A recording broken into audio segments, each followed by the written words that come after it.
The third Saturday in October is here. It seems like it shouldn't be here. This college football season's went by so fast, but to this point, I consider this to be Tennessee's biggest game to this point. I know the Georgia game was big, all that good stuff, but there's just something about that third Saturday in October, man. It's a huge game. Obviously, we're getting pumped up for it. It should be an interesting game, regardless of how it goes. Both teams doing really well. Both teams had great success so far this season. Uh, Tennessee does travel down to Tuscaloosa. And unfortunately, man, the Vols just have not had success down there in Alabama.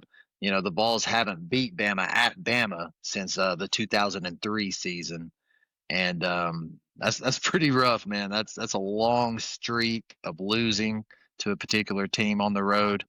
And Tennessee has a couple of those streaks. I mean, the Florida streak and all that stuff. But this is third Saturday in October. Like I said, the Vols have a tall task. I do believe that, man. Yeah, man. I mean, it's definitely not going to be an easy game.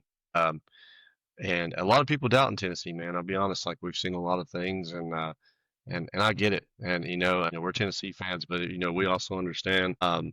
And obviously, I just want to start out with saying this is the fourth and whatever podcast game of the week.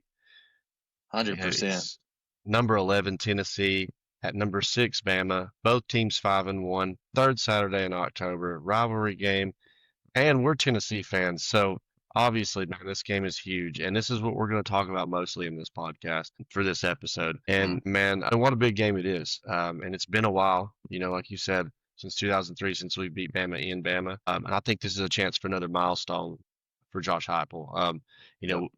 We've beat Bama 2 out of 3 years, and that's been great. But we've been at home both times. So this is something I want to see, man. We're on the road. I know Heupel's not always been the best with us on the road sometimes.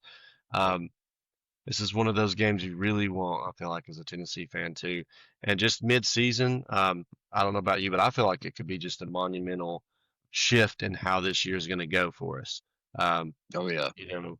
Not necessarily saying, oh, we lose this game and the season's over, especially in a close game, or something like that. Right. I don't believe that would be the case. If we win this game, I feel like that could really just shift that momentum and just put a lot of, maybe if there's any doubt within any Tennessee players or and I don't believe there is, but you know what I mean, and within the fan base, that gives some like momentum and some belief, like, okay, we just went in to Alabama in their home stadium and took care of them. And so that's kind of what this means to this team at this point. I think this is a massive game in the season for us moving forward too. Yeah, this is, like you said, this is definitely something that I feel like Josh Heupel not only wants to get accomplished, but it's something he needs to get accomplished at his time at Tennessee, regardless of how long he's at Tennessee. This is one of those humps that he just hasn't been able to get over because this is year 5 for Josh Heupel, so he's only been to Bama twice. This will be his third time at Bama, and who knows? Maybe third time's the charm. Who knows? But yeah, as a whole for the entire program, and for Coach Heupel's legacy and whatever that ends up being, this is definitely something that he wants to put up there with some of his other notable achievements.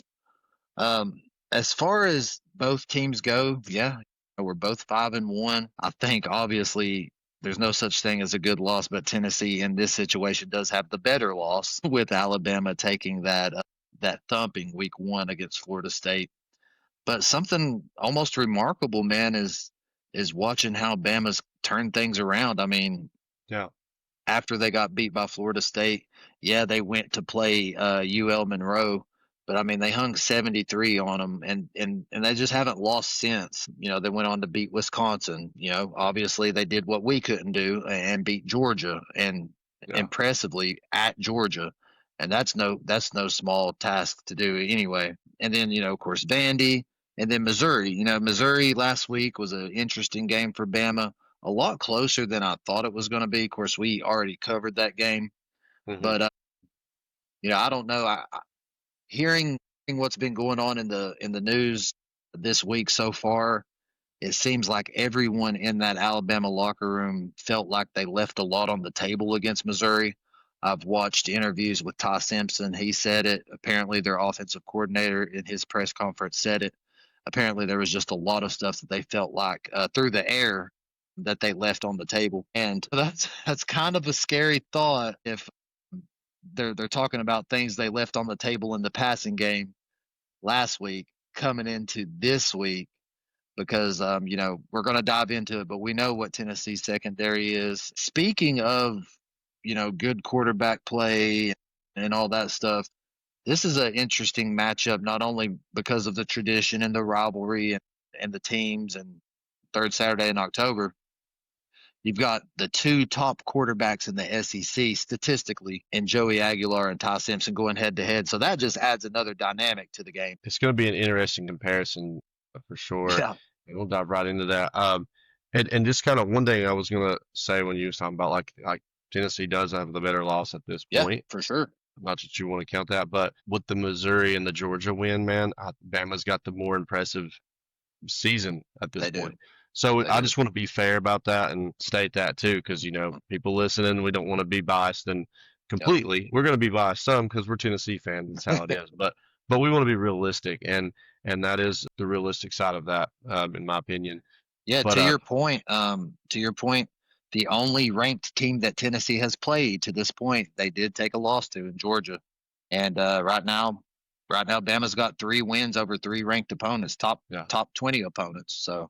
Yeah, sure. fair point, man. It's important to say that. We got to say that. Yeah, you got to, man. And for the Tennessee fans, we're not being negative in that aspect. The Georgia game showed me something I didn't expect out of Tennessee. So, right. I definitely was disappointing, but it did show that we could play with some of the top teams. So, but kind of like getting back to what we were saying, this is really interesting, man, because we got Joey Aguilar and Ty Simpson, top 2 in the SEC in passing yards. Joey's got the narrow edge there. He's got 1,680 yards compared to Ty Simpson's 1,678 yards. And of course Joey's got 14 touchdowns, 5 interceptions. Ty Simpson's got 16 touchdowns, 1 interception. Yep. Now I want to be the first to say though, obviously less interceptions, more touchdowns on Ty Simpson's part. I think you got to right now give Ty Simpson the better season at the moment. 2 yards more with Joey Aguilar, obviously, but very comparable except for the interceptions. Now, I will say a couple of those interceptions, I know those they're going to count as interceptions. Right. They weren't directly off the receiver's hands. Had those receivers catch that, you're looking more realistically into the 3 interception kind of area, which I know you can't do that. I understand that that it still counts on the stat sheet, but just want to point that out for Joey. A couple of those really were not his fault, and 1 interception for Ty Simpson's insane. Yeah, so that's probably where the QBR difference comes in. I did look that up just to kind of get some idea of these quarterbacks. Man, I wanted to, like I said, they're very comparable in a lot of ways as far as that goes. Joey's QBR is 73.1, which that's 34th overall, and then Ty Simpson's is 81.5, 16th overall. So, really good quarterbacks. Joey obviously has been a pleasant surprise for Tennessee.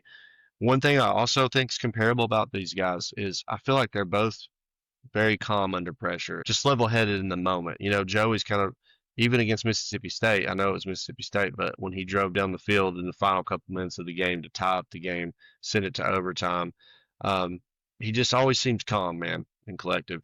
Simpson the same, and I know you'll probably get into this a little bit more. I know Ty Simpson is under a lot more pressure than Joey's, honestly. Yeah. That's one thing about our offensive line, man. They protect him, and in Bama, they kind of struggle in that aspect of protecting Ty Simpson. So hopefully our defense will take advantage of that because I don't know, we're going to really talk more about this too, but our defense needs to. But what do you think of that, man? With the with the pressure and kind of how they both handle it. I mean, Ty's probably showed more how he handles that kind of pressure, but right. To this point, I mean, you're right.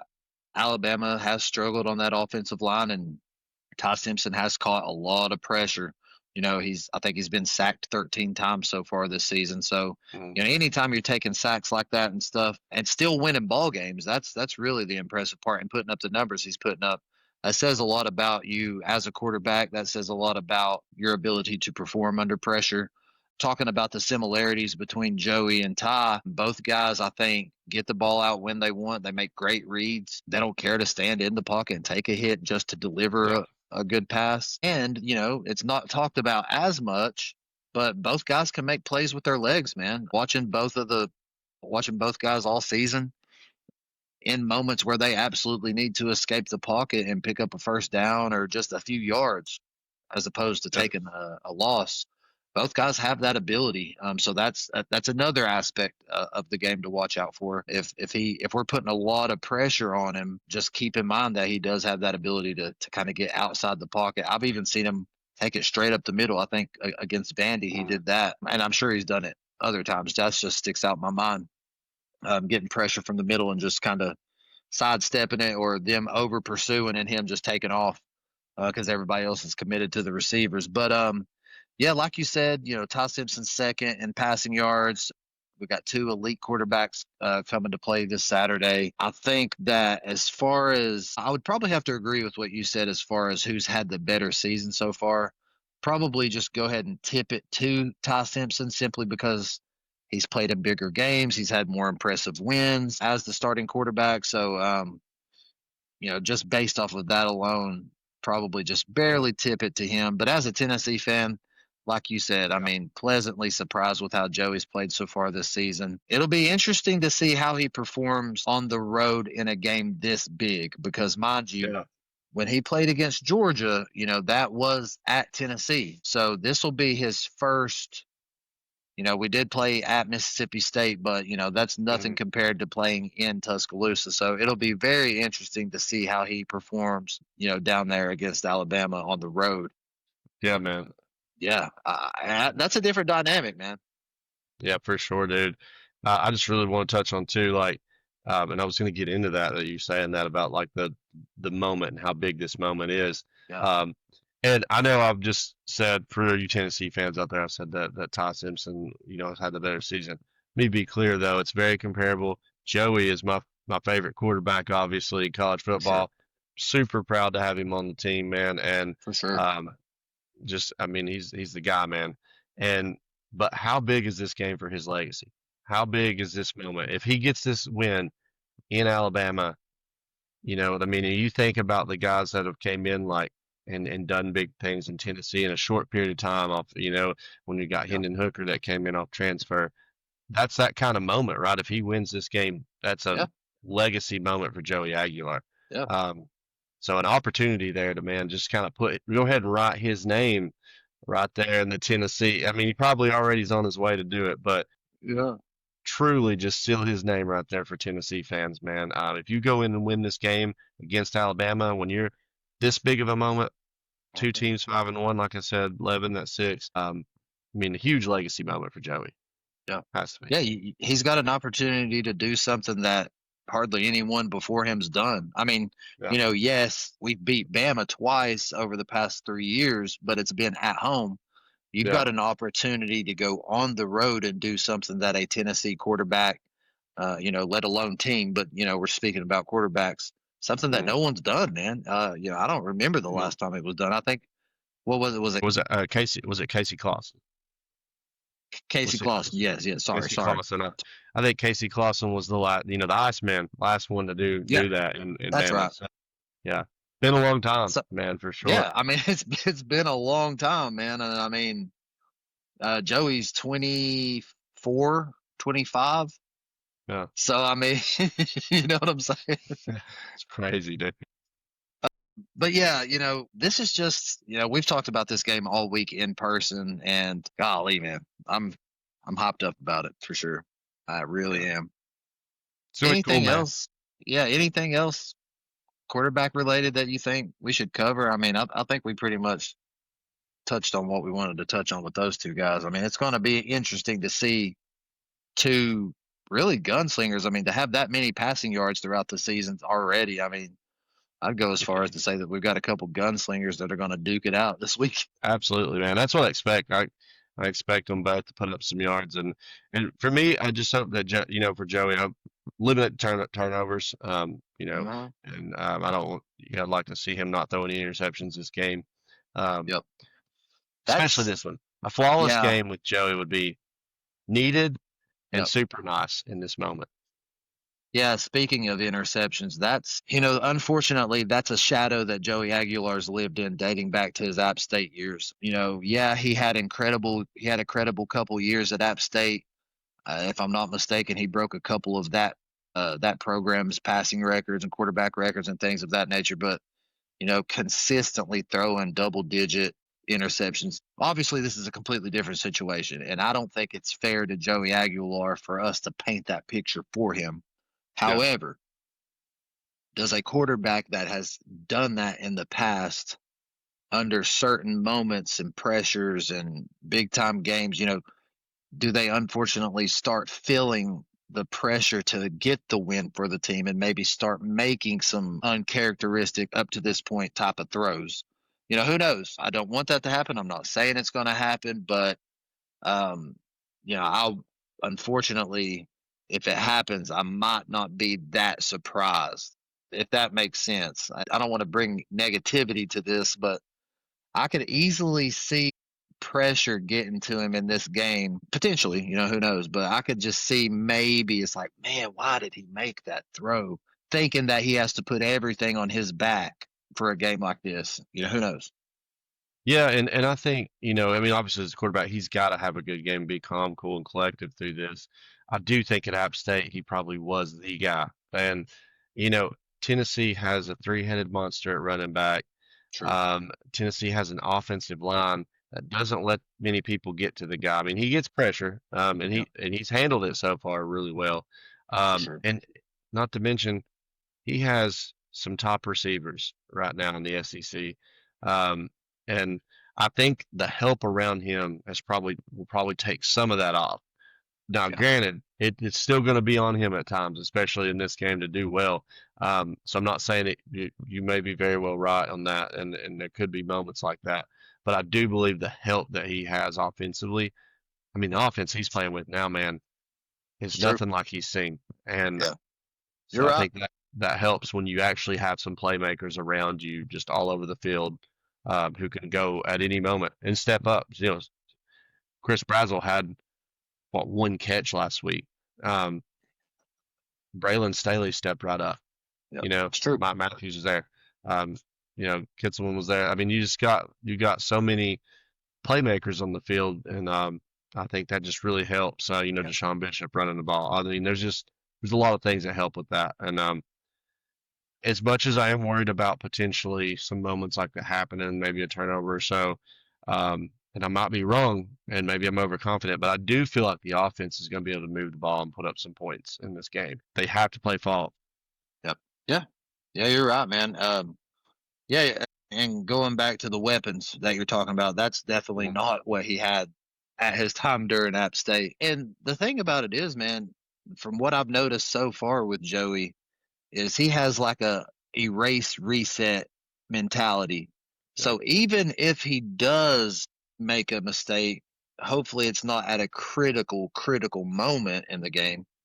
But even if he does make a mistake, man, I have no concerns whatsoever in his ability to wash that from his mind and next play mentality and go out there and just act like it never happened. He has yeah, that inside of him for sure. We've already seen that this year.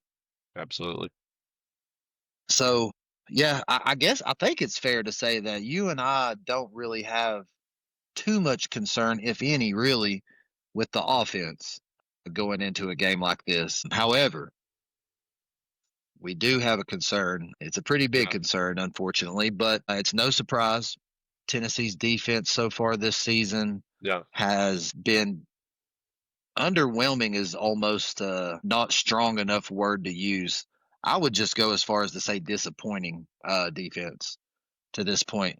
Now, yeah, for all you fans out there that are not Tennessee fans, or even if you are a Tennessee fan, when we're sitting here, what we're getting ready to do is borderline destroy and trash our defense. At least for me, I'm not going to speak for Mike, but what I'm getting ready to do is going to really probably make Tennessee Vols question whether or not we're real Vols fans. But that's exactly what we are. We are real Vols fans. But before we really dive into the specifics of it and stuff like that, Tell us how you feel, Mike. Tell us what you've seen so far defensively and just your gut feeling of our defense and things of that nature, because we need to air this out. This is a huge problem for Yeah. Tennessee. Confusing is their defense. And when you get into some stats later, there's going to be some stats that are going to be confusing. And Uh-huh.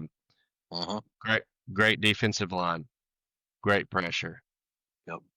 team that creates turnovers. Sounds like a great defense so far. A great linebacker. Terrible secondary, who is injury ridden, but Sure. terrible secondary nonetheless. At this point, we don't know if we're getting guys back. That's Yep. what we are right now.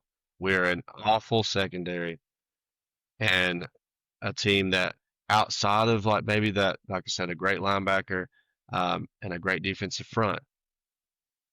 Outside of that, it creates a terrible defense. And even last weekend against Arkansas, I was a little surprised at the amount of rush yards they were able to get on us, even with our defensive front. Uh-huh. So I say I say that great because there are some statistics that they're really great in on the off or the defensive front. But man, just a confusing defense because like you have those moments, you have those pressure moments, you have the defensive touchdowns.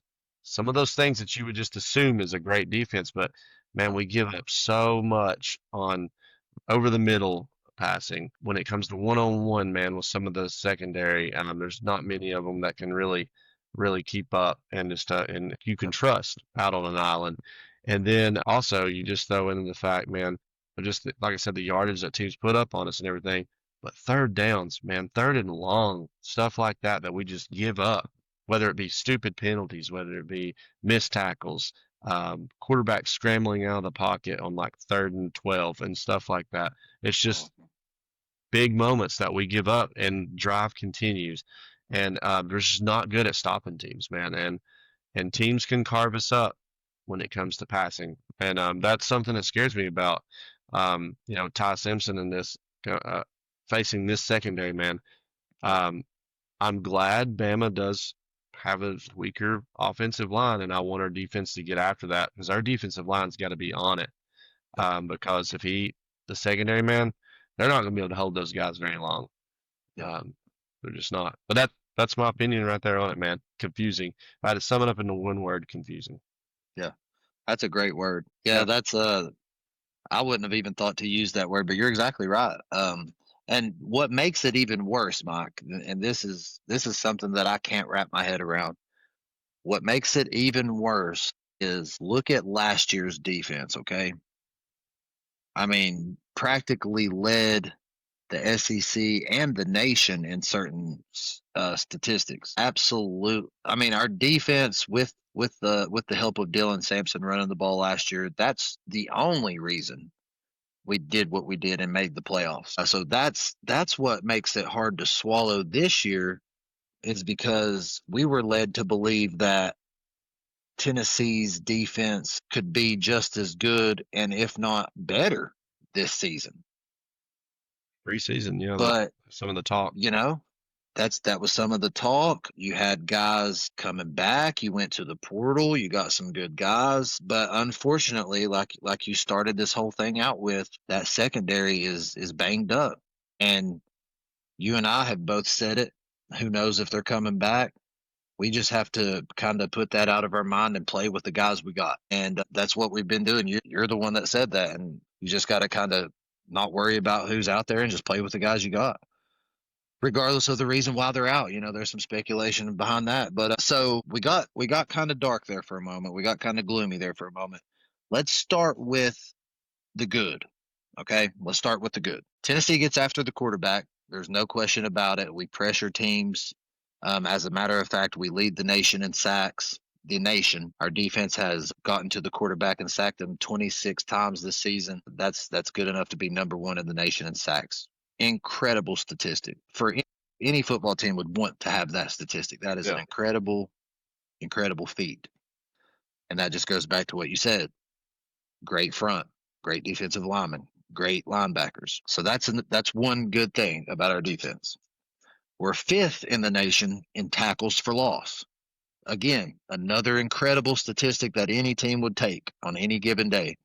We've got 50 tackles for losses. We average 8 tackles for losses per game. That's impressive. And then, like you said, there's been times where we've shined and we've made big time plays on defense. We're second in the nation in defensive touchdowns. We've got a couple scoop and scores. We've got a couple pick sixes. If my memory serves me right, those are the 4 touchdowns we have. I think 2 of them are scoops and scores and 2 of them are picks, if I'm not mistaken. I did not look that up, but recalling the games, I think that's how it is. So you've scored 4 times on defense this season. Some of your scores without those defensive scores look a little different. If your defense doesn't score those 4 times throughout the season, your schedule here looks a little different. Not saying you take a loss, but you might find yourself without the help from the defense in a pickle on offense to have to score. Absolutely.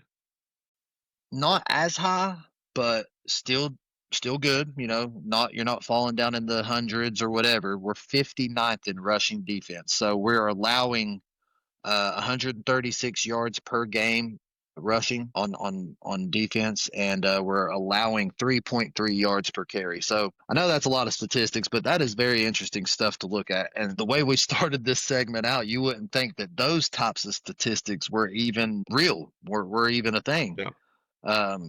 And this is exactly what you said, Mike. This is why it's confusing, because on the flip side of this is the same defense that we're talking about here, okay? The same defense. We're 101st in total defense in the nation. So that's just taking every single defensive statistic, adding it up, and comparing it to everyone else in the nation. We fall to 101st in total defense.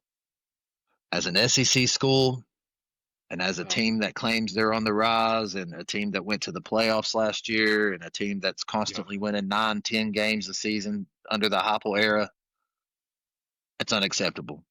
That's the only word that I have to describe it, is unacceptable. 107th in scoring defense. Yeah, go ahead, man. If you got something to say about it, chime in. That's crazy. Yeah, it's nuts. 107th in scoring defense. So that puts us the 107th best team stopping teams from scoring. And then this is the big one. This is the kicker. And I've got this is where it all kind of shines light on everything.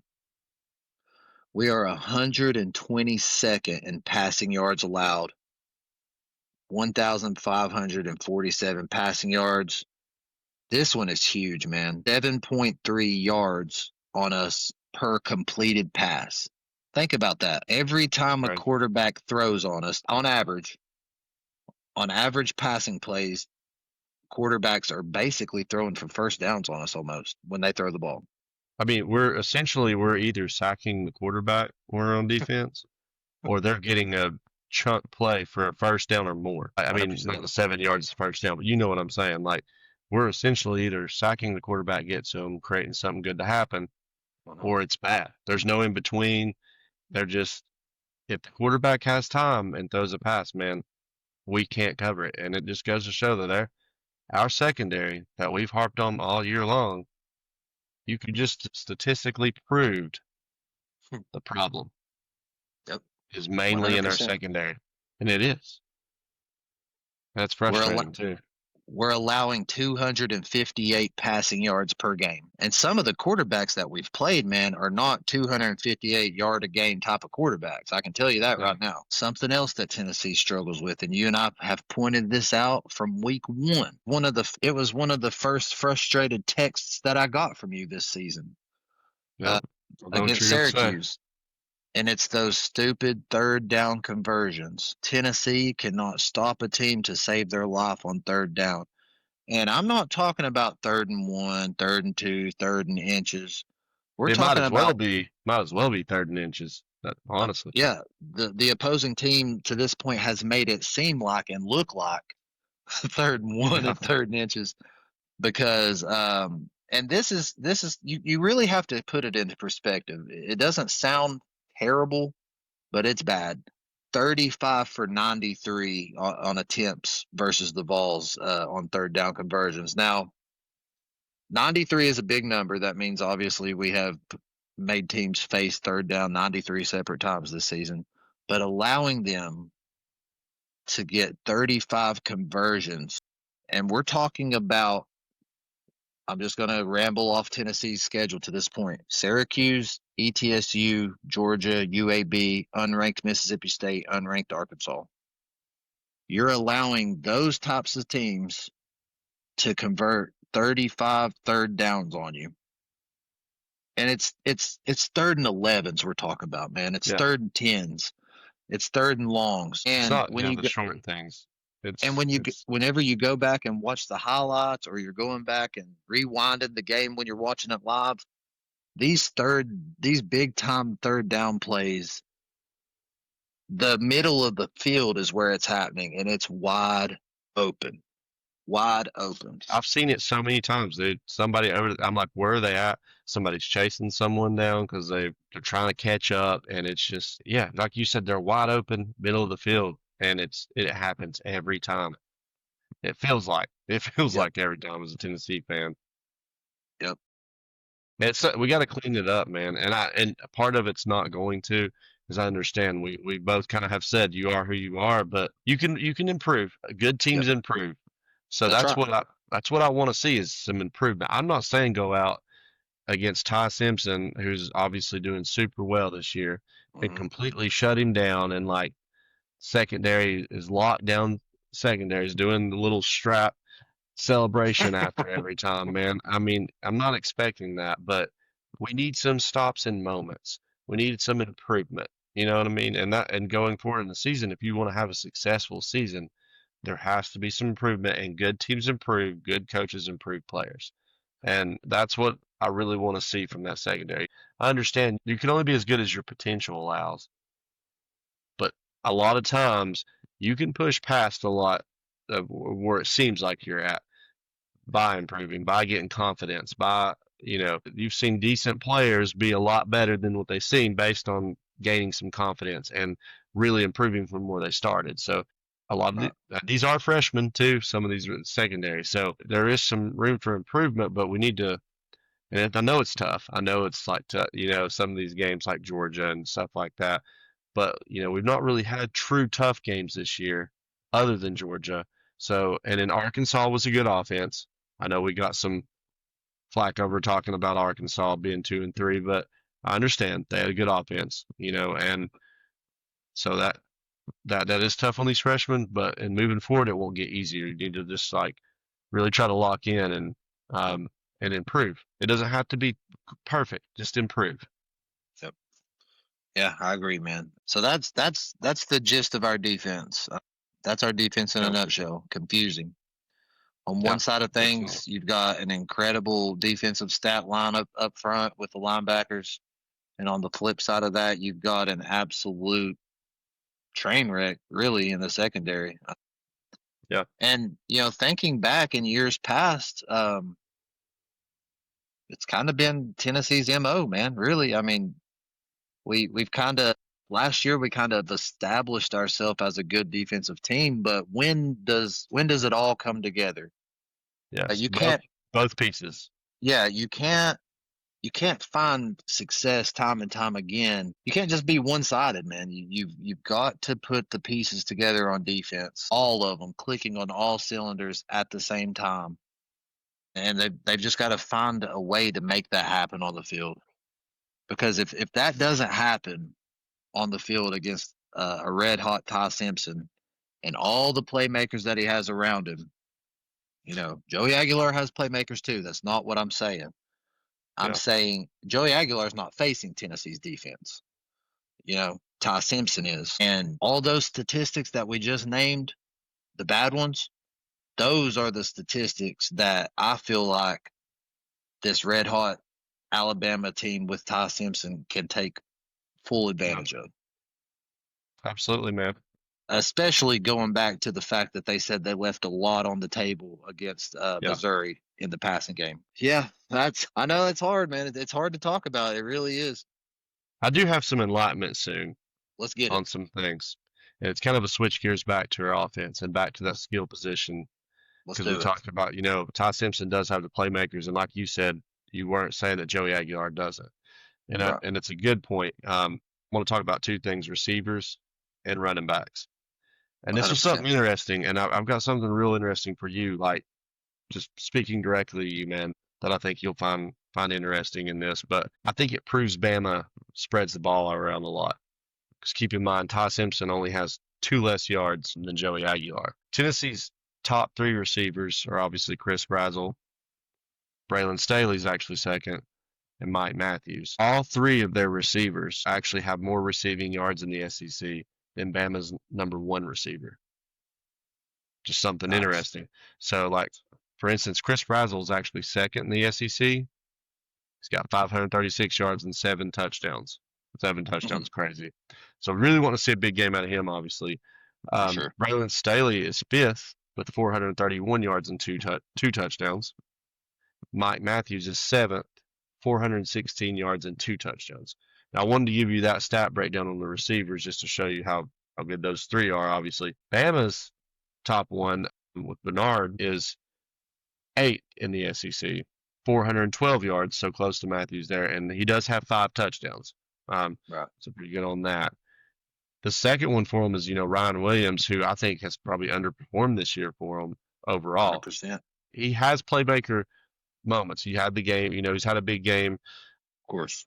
but he has 336 yards and three touchdowns. And he ranks 19th. Now, those two receivers do have more touchdowns each than Braylon Staley and Mike Matthews, and outside of Chris Brazel, who has seven. But overall, receiving yards, man, Tennessee's all three of their main receivers have more yards than Bama's, Yeah. any of them. And to be that close in passing yards, it does show to me that Bama does probably spread it around more. But still, Tennessee's got three big receivers, so Joey's definitely got some playmakers around him for that. Sure. And then on running backs, and I'm shedding some light on some positive here on this too. Out of it, we don't want to be totally negative on this. And Jam Miller's a good running back. I know there's been some injury things, but Tennessee's running backs have, overall, man, has definitely beaten Bama on the run game. We are definitely ahead of them on the run game. Yep. Sean Bishop is fifth in the SEC. He's got 481 yards, 7.6 yard average per carry, and five touchdowns. To give you an idea, Bama's leading one there with Jam Miller, 21st in the SEC, 58 attempts, which is only five less than Bishop. Right. 267 yards, 4.6 yard average, and one touchdown. Bishop is absolutely. That's his season stats. That's his season stats. Wow. And the reason I wanted to add in attempts and average is because Bama fans will talk about which injuries do affect Of course. running backs, But attempt wise, he only has five less attempts than Bishop. Bishop is killing him on the season. Star Thomas is 13th SEC, 62 attempts because they do split those backs really well. It's almost dead even with them. 328 yards, so he has a 5.3 yard average per carry at four touchdowns. And then Peyton Lewis, he is 29th in the SEC because he only has for 43 attempts for 200 yards. I know this is a lot of stat naming right now, but I really want to put in perspective with these running backs. 4.7 yards average per carry, still more than Jam Miller at a 4.6. And Peyton Lewis is a short yard back. He has five touchdowns. Bama's number two, Kevin Riley, is 35th in the SEC, 44 attempts for 183 yards, a 4.2 average, and zero touchdowns. Bama running backs, one touchdown. Their top two running backs. I don't even know who their third is. I didn't get down the list far enough to even see it. Joey Aguilar was on the list before I seen a third Bama running back. Just to let you know, never found the third Bama running back. Tennessee's three running backs, though, have accounted for 14 touchdowns. Heck yeah, man. Yeah, and I don't want to shed light on that, It's crazy. Of course. And like you said before you said all that, we're not going to be all negative about this. We're just calling it like we see it. These are just facts. We're spilling the facts out. Yeah. We've been saying since really game one, game two, after we saw the performance early in the season, because we didn't really know anything about those three guys. the three-headed monster, man. Those three running backs are something serious, and they're just kind of carrying on that tradition of Tennessee Yeah, having good running backs and running the ball really yeah, well. I think Josh Heupel's offense often gets that stigma of just being pass heavy, throw it down the yeah, field, bomb at every play. But really, and I think Josh Heupel will tell you this first and foremost: we're actually more of a running team, and yeah. we run the ball so well that it opens up the big time plays, and we try to hit it. Absolutely. And we're huge. Obviously we love Deshaun Bishop. It seems like Tennessee's staff has kind of made him that RB1. He plays more of an RB1 role. But man, every time Star Thomas gets that ball, I'm a huge Star Thomas fan, man. Same, dude. He runs the ball hard, and Same. I hope he gets to shine a little bit in this one. All of them run like they want to just run right through you. So Yeah, it's crazy. and that's Crazy. exactly what you want to see from a running back. Hmm. Considering Deshaun Bishop did kind of get the injury, their last game, maybe it is a moment for Star Thomas to kind of step on the Yeah, scene and have a gigantic game. Of course, we do want to see Deshaun Bishop in this game. Don't get me wrong. absolutely. Yeah. you know. But anyway, yeah, that was awesome, dude. That was eye I figured opening, you would, really. yeah, I figured you would like looking at that because it blew my mind. Like looking at some of that Yeah, of the running backs especially is crazy. yeah. Just how much they dominate. It's really not what you would expect, and I would go Like as far as Tennessee's the better running team. I yeah, would say that. yeah, Yeah. and I would go as far as to say that Alabama's struggling to run the ball. Yeah. Listening to your statistics there, and it kind of makes sense when you look at their struggles to protect Ty Simpson, Mhm. all those sacks. Obviously, if defenses are putting a lot of pressure on that offensive line for Alabama, those running lanes are obviously not there. So, And a lot of it could be maybe they're not afraid of the run as much and knowing that it's going to be more of a pass heavy yeah, and could be, sitting more for that. And I don't want to interrupt you, but I did want to ask you like what you thought about the receiver comparison too, considering that Ty Simpson is only 2 yards behind Joey Aguilar on yardage. But is that not it's a wild odd, stat? man. Yeah, that's a crazy stat. The math isn't mathing on that. You know what I'm saying? Three receivers ahead of Bama's top receiver. But granted, it must be more spreading it around a little Yeah, more on the Bama side. 100%. I mean, they've thrown to an offensive lineman, so Right. which is, Yeah. can I say that that's awesome, Bama? I'm not going to give you much credit, especially during hate week. Yeah. When they dial up those plays for Caden Proctor, I, as a Tennessee fan, think it's cool, that and is freaking awesome, man. that's the only positive you're going to get from me this week. But it's cool. Well, here's why it's cool, and here's why it's genius as well. Yeah, Think about think about the size difference. How small, realistically, I mean, and I've noticed it over the years, it seems like players are getting a little bit smaller. I'm talking about secondary guys and even linebackers.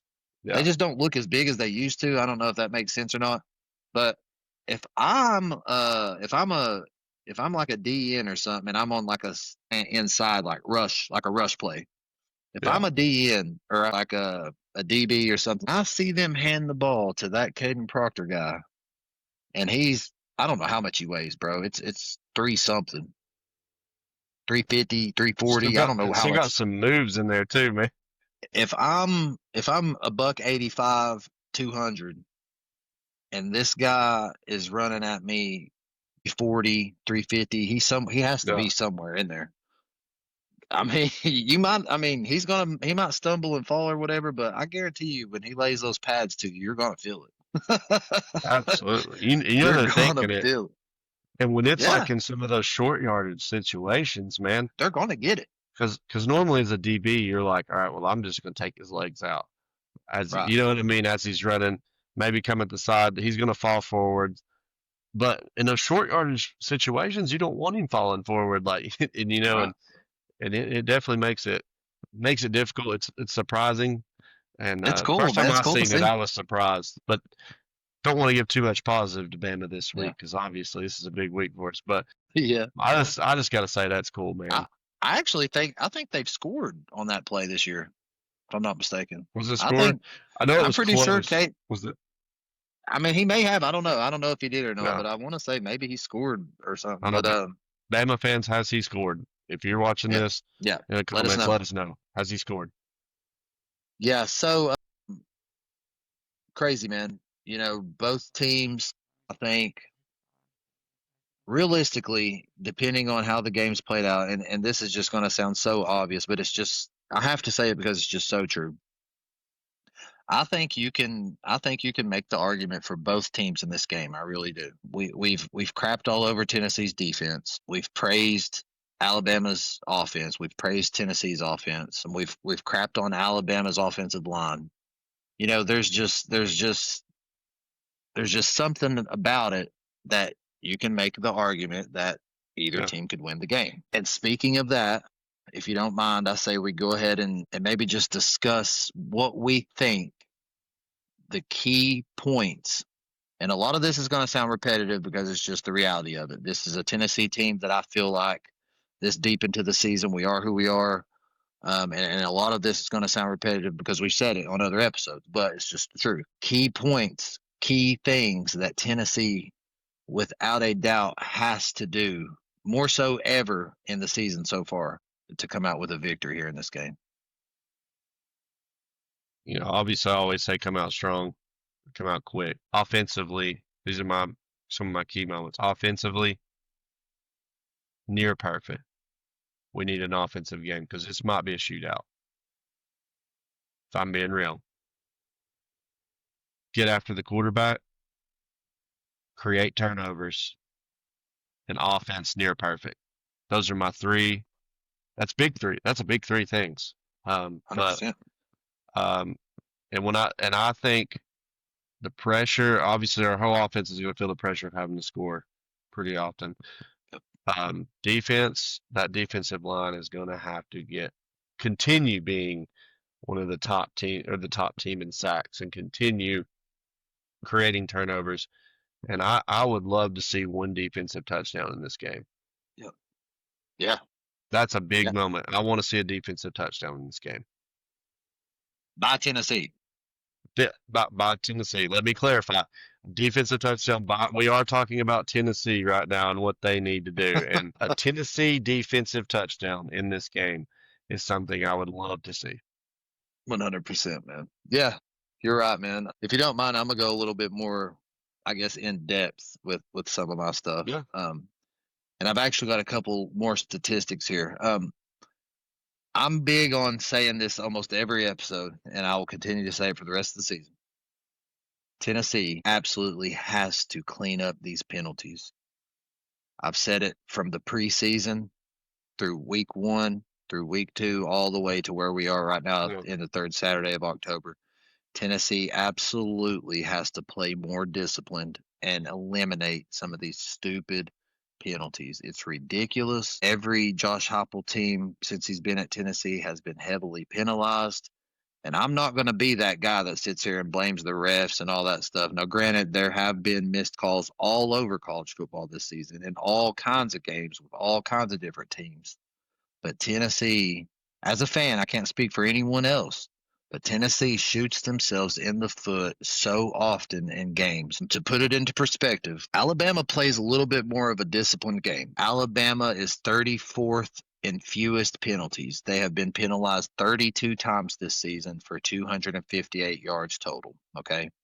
Not great, not perfect, but it's more disciplined than Tennessee because Tennessee is 99th in fewest penalties. And that's a big gap, 34th to 99th. We have been penalized 44 times this season for 380 yards. It's too much. Yeah, and if you divide 380 yards by the amount of games we've played, you are giving so many free yards away to every single team you play. Yeah. I've got it written on my piece of paper right over here in all caps. Yes, I did write in all caps. I hit the caps lock button in real life. Do not give up free yards. Yeah. You can't do it. You cannot do that against a team like this. Secondly, and this is probably my biggest key thing, and it goes back to exactly what you were talking about, playing almost perfect offensively. Take full advantage of every offensive possession. Every offensive possession you have to take full advantage of. That's converting on third down. That's staying away from third and longs. Because the reason why this is such a big key thing that Tennessee has to do is Alabama is obviously going to attempt to limit Tennessee's possessions. Every team does it. Tennessee's high powered, fast paced offense is Yep. notorious for coming onto the field and getting off of the field very quickly. You can blink your eye watching a Tennessee game and they're punting the ball if they're not playing good offensively. Yeah. That's dangerous in a game like this, and best believe that Alabama is going to limit Tennessee's time of possession in this game. I've got a stat here, and I'm going to live or die by it. It's going to be true or not true. This is just a stat that I've come up with personally, or maybe not a stat, but it's a statistical prediction. If Tennessee has to punt the ball two or more times, two, three, four times, however many times, we do not win. I think that's a bold statement, but I think there's so much truth in it. And that's just not taking advantage of your possessions. And then the obvious one, and you already said it, applying the highest level of pressure that you've applied in any game so far this season to that Bama offensive line. Our defensive front has to continue what they've done all season. We're obviously doing it well because we're Yep. number one in the nation in sacks. You have to absolutely get after Ty Simpson with everything you've got. Because if you are who you are to this point in the season, it may just be a situation where that front seven just has to put the entire defense on their back and say, "Okay, let's go, boys. Yeah. Y'all ain't cutting it. We're gonna have to take matters into our own Seriously, hands." man. Seriously. I truly believe that. Yeah. And the last thing that I have on here, and I think it's another one of those things, and I said it to you earlier this week, or maybe even today when we saw each other. Of course, we all know that the secondary has to step up. That's been a big part of this entire episode. Yeah. But I do not want to see this happen, but I can easily see it happening. With the struggles that Tennessee's had in the secondary, the success that Ty Simpson's had, and the playmakers that they have at wide receiver, even though they may not have the statistics that our wide receivers do, I do not want to see us get beat a time or two and then start grabbing, start holding, and then Yep. before you know it, here come those yellow flags. If they end up picking us apart and moving the ball down the field because we're getting defensive pass interference calls on us left and right, that will be so frustrating to watch. And Yeah. I hope it don't happen, but when you see secondary struggles or you see your cornerbacks struggling, that's typically the first resort. That's typically the first thing they start doing is grabbing, holding. And a lot of times when these guys get frustrated, you can see it. They'll straight up tackle a dude. They'll straight up hit a dude midair while he's trying to. So we don't need that to happen. Yeah. Yeah. Absolutely. The only time I'm okay with intentional pass interference is if you're beat so bad that you just go ahead and tackle them so they don't catch it. That sounds dirty, but dude, if you've got me beat so bad, you're gonna score a touchdown. I'm just gonna try to Yeah, trip you, dude. I'm yeah. trying to dive at your feet, trip you up. I'll take the 15 yards over the 7 points. Yeah, absolutely. That's the only time I'm okay with it. But yeah, something I did want to touch on something you said real quick, I think we'll kind of give her a little prediction here, and then mention a couple notable games and get this kind of wrapped up. But um, the offense, I do want to see them also always capitalize on turnovers. 100%. And that's something I didn't think about when I was talking about the key points, but there's a couple times our offense doesn't always do that, and I want to capitalize this game, capitalize on any turnover. We got to capitalize on that.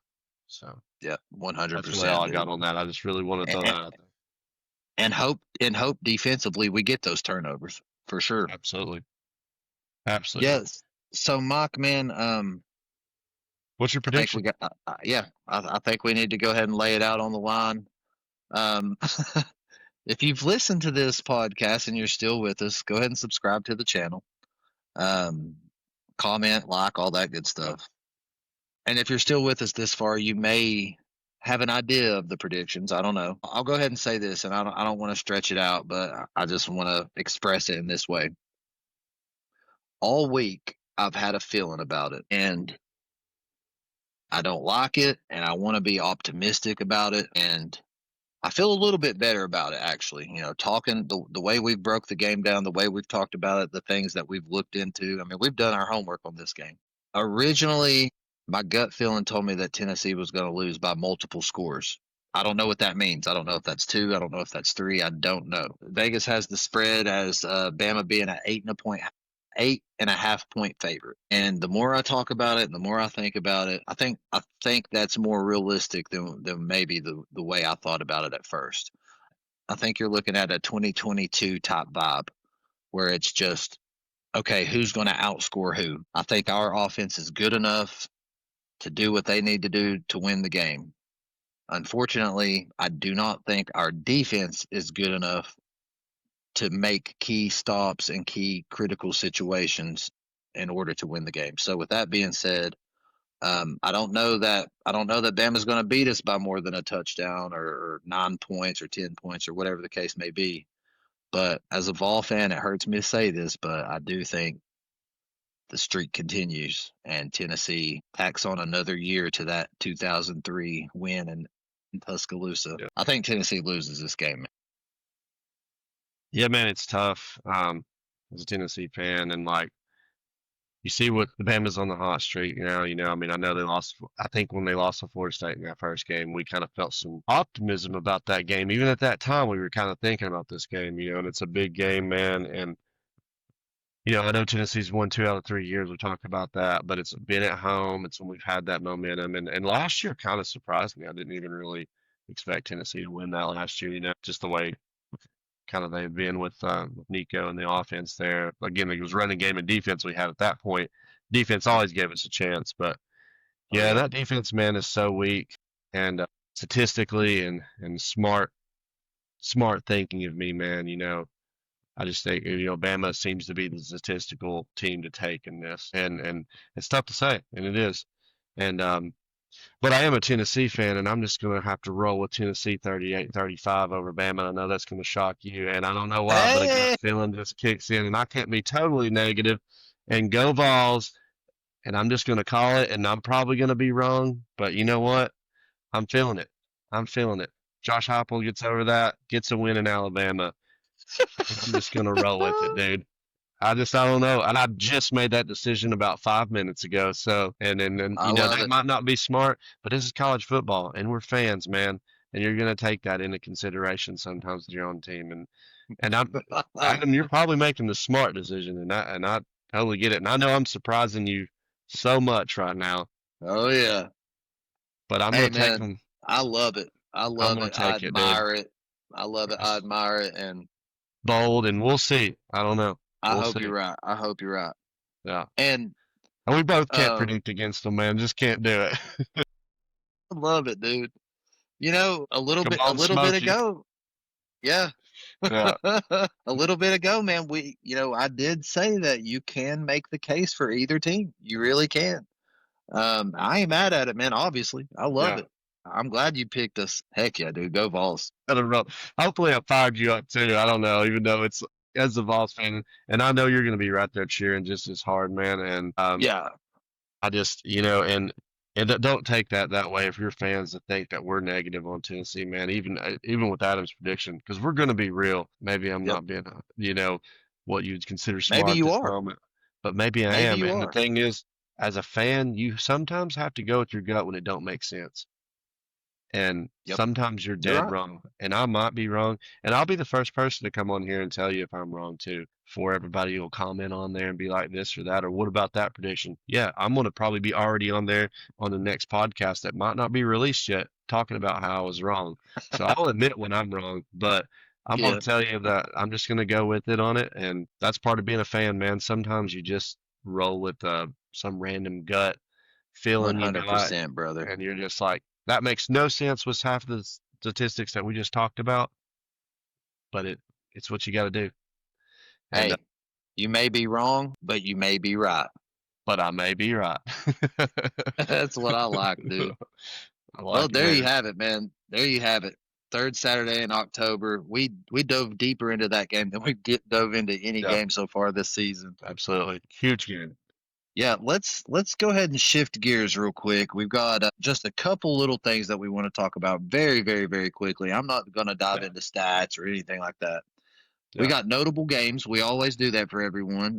We are Tennessee fans, but we are also college football fans, and this is a college football podcast, regardless of what some people on TikTok may think. exactly. We might talk about the So, yeah. So, with that being said, we've got three notable games that we'd like to talk about, maybe four. You mentioned a fourth one there. Mhm. Let's go ahead. I want to hear your prediction, and I'll give mine as well. You got number five, Ole Miss, undefeated, mind you, number one in the SEC, at Georgia, number nine, Georgia. Now, with Ole Miss being undefeated, being number five, all that good stuff, Georgia at home is still a 7.5 point favorite. I'm just gonna quick. I predict Georgia. Georgia, I think, is the better team Yep. overall. I know that Ole Miss has the better. I don't know. I guess resume at the moment. That struggle with Washington State kind of concerns me. Um, Yep. and being at Georgia, I think that Mhm. Georgia plays to their competition. For me, I just feel like Georgia's going to play up like they do. They'll be playing in a big game at home against Ole Miss. I think they get the win. I agree with you 100%. You got Georgia at home. Yeah, Bama took them down at home, but it's still Georgia at home to me. I think Ole Miss year after year, time and time again, since Lane Kiffin's been there, they have good teams. They do great things, but they always seem to slip up somewhere along the way and kind of take a turn for the worse. Not saying that's going to happen entirely, because I think they're still going to have a good season. They're looking like a playoff team, but I've got Yeah. Georgia in this one. And I do think Georgia will cover that spread as well. Next one on our list, kind of an interesting one. You got number 10 LSU, 5-1 at 5-1. Number 17 Vandy, and I was kind of surprised at this, and it may not be. I'm not. I guess in my mind, I'm not taking into consideration kind of what Vandy has become, so to speak. I just my mind can't mentally process it just from years Yeah. past. But Vandy's a 3 point favorite in this game. Yeah. It is at home, so I guess that's kind of where they're coming from, maybe. But what you got, man? 17 Vandy 3 point favorite. Yeah, LSU's got some offensive struggles, so I do kind of see where that comes from. Yep, Man, I'm gonna be honest. And Vandy's got to prove me wrong again on something because the Bama game was kind of a proving game for Vandy, and they come up short. I could see how Vandy could definitely win this game being at home, but LSU's offensive struggles. But LSU keeps winning. I don't know how it happens. LSU they do. in a close one because it's Yeah, always close. LSU in a close one. gotcha, man. Yeah, and obviously we didn't talk about this before we started discussing it. I've got LSU circled on my paper as well. Number 10 in the nation. Offensive struggles, yes. Defense looks pretty good. And I'm just, even though Vandy is kind of a turned around program at the moment, I don't know, man. I always just kind Yeah, of look at them as Vandy. It's yeah, LSU I for me. understand. Yep. That might be disrespectful, but I really don't care. Number 20, they're 5-1. They seem to always kind of float around and have a decent season and then end up they either suck really bad or they're really good, from what I've noticed with USC. They're going on the road to play number 13, which is 4-2, by the way, Notre Dame. And Notre Dame is the 9.5 point favorite in this one. Who you got, man? Notre Dame, they win this game. They continue to win. So, and I 100%. think Notre Dame will win out, to be honest. So. Yeah, I think And Notre that's not Dame's a the lot of better. praise to Notre Dame. I just think they'll win that. So I got you. Yeah, I've got Notre Dame circled on my paper as well. I think Notre Dame's the better team. We have talked crap about Notre Dame in the past, and I think there's a pretty big beef with us considering that they're independent and they don't join the conference. I think it'd be much more interesting if they joined the conference. But agree. I really like, on the flip side of that, I really like Marcus Freeman. I like him as a coach. I think he's a good I do coach. too. Taking Notre Dame in this one for me as well. And I can't remember what was the other game that you wanted to. So I wanted to mention just another rank game for people that just it's a pretty good weekend of football. We were just heavily focused, obviously, on Tennessee, Bama, but number 23 Utah and number 15 BYU. Both of those teams, if correct me if I'm wrong, but I believe they're both undefeated, which is how they're in that on that. So again, number 23 Utah at 15 BYU. Yeah, I don't know if you got an opinion on it. I'm going to say Utah wins this game. I think BYU's flirted a little bit with it here lately on losing. So I'm just going to say Utah win this game. I have no really real reason, just Utah. Yeah. Hey man, if you like it, I like it. Yep, roll with it. I'll go Utah as well. We'll upset there. 20 for 15. I'm gonna say something kind of crazy, dude. Another reason that I'm gonna pick UT or not UT. Another reason that I'm gonna pick Utah. It's I on don't your know who. conscience. I'm gonna I'm gonna pick Utah because the name Brigham Young it sounds stupid to me. I don't like it. I don't like the name Brigham Young. It's fair. That's it. That's it. I don't Brigham, whoever you are. If it's two different people and they put the name together, I don't know anything about your school. I just don't like the name of it. Sounds Yeah, dumb to you me. heard it on the fourth and whatever podcast. That's the reason to go for it. And I would go ahead and log in the DraftKings right now and bet on Utah. Go ahead and bet your next paycheck. Your wife will be super happy. Man. So there you have it, people. That's Yeah, our notable games of the yeah, week. Killer slate this weekend. We owed it to ourselves to dedicate the entirety, basically, of this episode yeah, to the Tennessee for sure. Volunteers. Third Saturday in October, always monumental. We get Absolutely. hyped up for this game every year. Absolutely. Real quick, and then we'll hop out of here. This has been a pretty long episode, but we definitely need to squeeze this in because every Friday episode we give out the only ranking that matters. You can go to the AP, you can Google it. We don't really we talk about the AP, and they have done slightly better over the past couple weeks, but to us, this is the only ranking that matters. It's our ranking. It's the Fourth and Whatever podcast's SEC top five, and this thing has been jumbled up from the beginning. So Yep. let's hear it, Mike. Who you got? My top five, real quick. Number one, Alabama. Number two, I've moved up Texas A&M. Number three, Georgia. Number four, Ole Miss, and number five, Tennessee. Dropped Ole Miss down because that was Washington State game was pretty rough, and I just overall started thinking about it, and I feel like Georgia might be the better team. I was only going to drop Ole Miss to three originally, but that's why I decided. I was like, I think Georgia's a better team. I'm going to drop them to four. So that's where I got my top five. So you got Bama, Texas A&M, Georgia, Ole Miss, Tennessee, right? Yeah, Okay.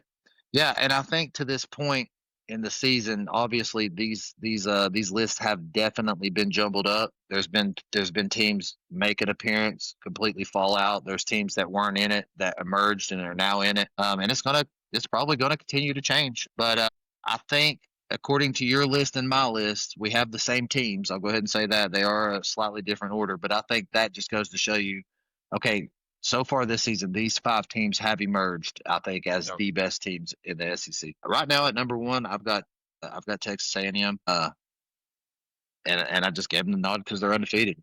I mean, it is what it is. I just gave them that nod. Number two, Bama. I've got Bama in there at number two. Incredible win over Georgia on the road. A couple other ranked SEC wins. Impressive resume so far. Number three, got Ole Miss, and I've got Ole Miss above number four, Georgia. I put Ole Miss above Georgia just because, again, I'm just giving the nod to an undefeated team. I don't necessarily think that Georgia is. I don't necessarily think that Ole Miss is a better team than Georgia, but I thought it was fair to give them the nod because right now they are technically undefeated. At number four, Georgia, and then number five, Tennessee. real close, man. I mean, Real switch our close, just a one and two and couple our three to switches four. there. So, and Yeah, like you said, I think overall, that top five is just a solid top five for what we got right now. And we don't talk about these. So, like, that's just what we've agreed on. And even then, some things that you see and look at, but I take my own in consideration as well. So, and I think we have the entire yep. season done that. We disagreed with people in preseason rankings. We've disagreed on a lot of things. So, we just happen to line up right now because I do think they're some of the best teams. So, but yeah, I think it's a long episode, but man, like you said, we had to show Tennessee some love and really talk about this game because this is a big moment. Even in the negatives, we're both pumped for this game, and I know we're super pumped, man. Yep, Um, 100%, and, man. and it's not like in times past where I wasn't pumped for Tennessee Bama. I'm very pumped for that, and I think that rivalry's back, and I Yep, think we're in for an exciting game. I'll say that. yep. I agree, man. Well, on that note, we'll go ahead and end it. Yeah, Everyone, thank you so much for watching. Thanks absolutely. for subscribing. Thanks for the support. Thanks for the love, the comments. Check us out on TikTok. Things get a little chippy over there with some of the other fan bases chiming in. Seems like that gains a little more traction than the YouTube channel. Shout But out to our biggest fans, Ohio State, really giving us some love. yes, yes, Ohio State fans love this podcast without a doubt. They push that content, man. It's great. They do. Thank you all so much. Thank you so much for that. But yeah, spread the word. Subscribe to the channel if you've got friends or family that enjoy college football and enjoy just two average guys talking about it, not big time guys with multi-million-dollar contracts with sports broadcast networks. Just come check us out. We're laid back. We talk about ball. We love ball.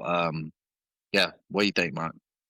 Absolutely, man. Just like you said, just a couple guys, man. We got full-time jobs. This ain't it. We're not getting paid all kinds of money for this stuff. Um, but Yep. seriously, even the people that do hate on us, man. I know I'm joking a lot with the Ohio State fans about things. I love football, dude, and Yep. I love trash talk. I love all of it, man. Yep. At the end of the day, it's all love. We all love the same game. So, That's right. again, thanks so much. Like and subscribe. And Adam, dude, as always, it's been fun, man. And I'll see you later. Go All Vols. right, bro. Take care. Go Vols.